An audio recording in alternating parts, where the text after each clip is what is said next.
Okay, this is a video for homework 5, number 7. There are a lot of parts to this one, so we're just going to go one by one here and see how this goes.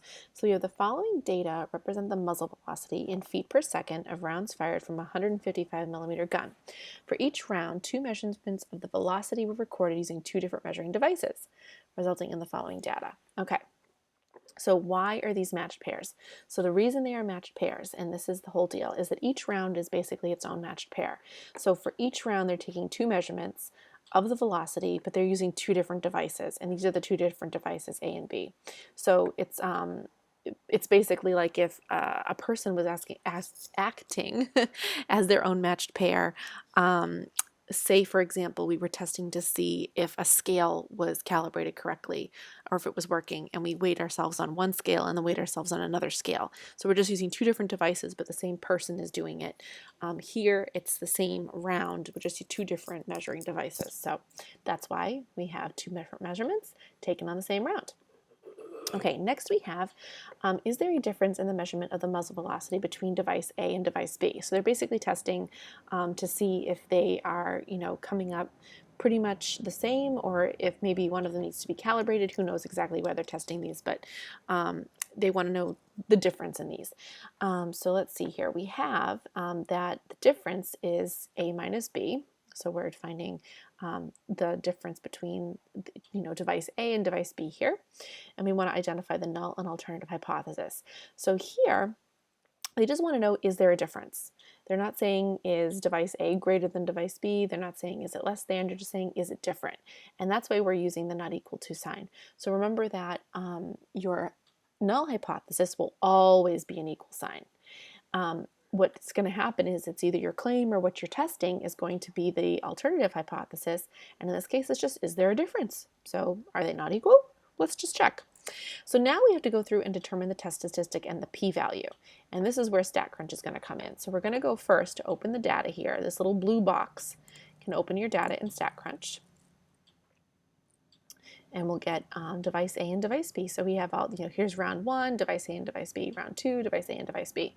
Now, this is going to be a difference in means, right? So we're going to go to t-stat. Whenever we're doing anything for means here, we go to t, and I'm going to go to stat, t-stats. Again, we're dealing with 2 samples. Now, when you go to pick for either with data or with summary, with data is, do I have the data listed?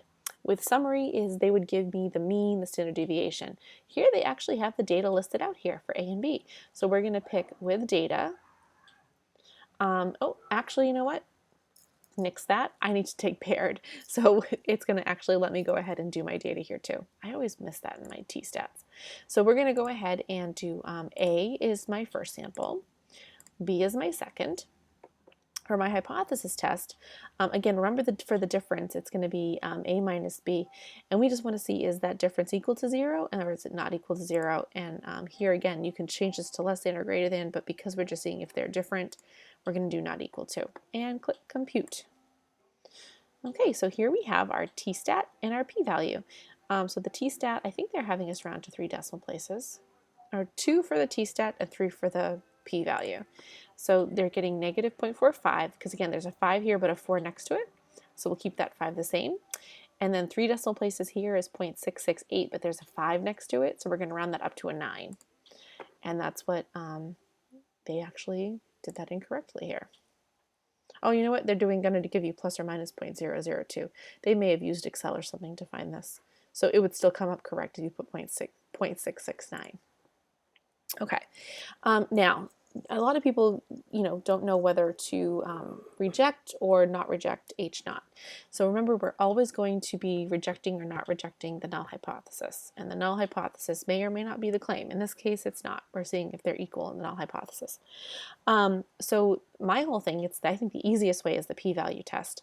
If p is lower than alpha, so if p is low, the null must go.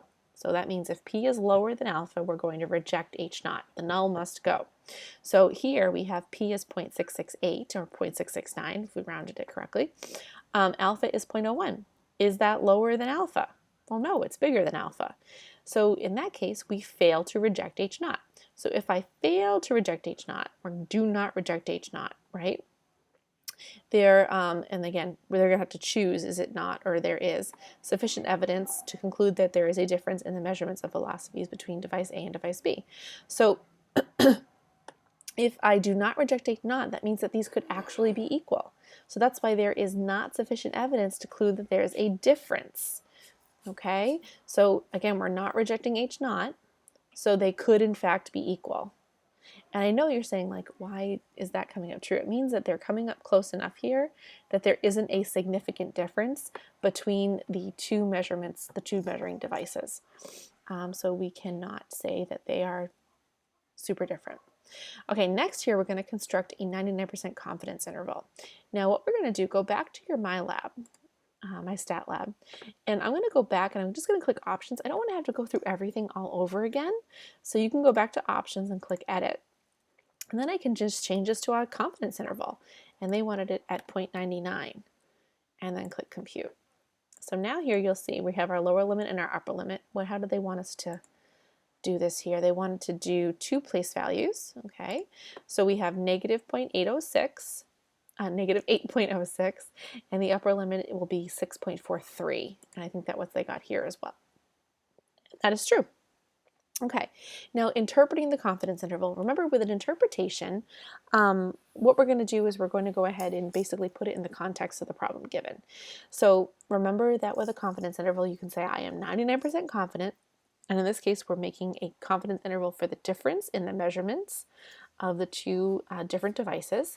So we say one can be 99% confident that the mean difference in measurements lies in the interval found above. Now there are a couple different things here that people may get confused on. Why is the first one incorrect? So it says one can be 99% confident the mean difference in measurements is 0.01. First of all, they're just actually putting your alpha level. That's why this one is not incorrect. We wouldn't pick 1% because we were 99% confident. One can be 99% confident that the mean difference in measurement is 0. Now, this is one that some people have chosen before and had argued, well, you know, if you have 0 included in the interval, this is how you kind of use confidence intervals to go ahead and sort of take a look at our hypothesis test and see if it's coming out possibly correct. If 0 is included in the interval, it could be that the two are equal. So that could mean that, you know, the mean could actually be 0. It's in that interval, so there could possibly be no difference in these two means. But I can't actually just pick one value out of it. We just know that it's between these two values, you know, more than likely not in the negative range, so probably between 0 and 6.43, but we would just list it. It's found in the interval found above, and we don't change it. Now the last part is to draw a box plot, okay? Now again, you can go ahead and go back to your StatCrunch data. So we're going to go to StatCrunch, and I believe, let me just click my options and edit here. I can actually do my box plot here. So I can actually click to have my box plot with my mean marker. That just means where is my mean on my box plot, and click compute. And now you'll see you have two pages. So you're going to click over, and you can see your box plot here for your difference of means. Okay, and the mean value is actually the sample mean here. And if we look back at our problem, we just want to pick the correct one. So I'm looking for a box plot that has a pretty long left tail. And let's see here, this is the only one with a long left tail. So if I take a closer look at this, I can match all of these little points here. So, you know, over here around -8, this line's around -4, this line's around 1, this line's around 3. And if we look, this is all matching up pretty well. And that's how you would do that. Now it says, does this visual evidence support the results obtained in part B? And you would say yes, and this is what we talked about when I said about the confidence interval containing 0. So it could be that the mean difference is 0. It could be that there actually is no difference in these two measuring devices. So yes, because 0 is contained in my box plot, 0 is in here, right? And it's very close to the mean of my, my devices. That means that, yeah, it actually is supported. So let me know if you have any questions on this one. I know it's a long problem, but given, you know, StatCrunch, it makes it a whole lot easier.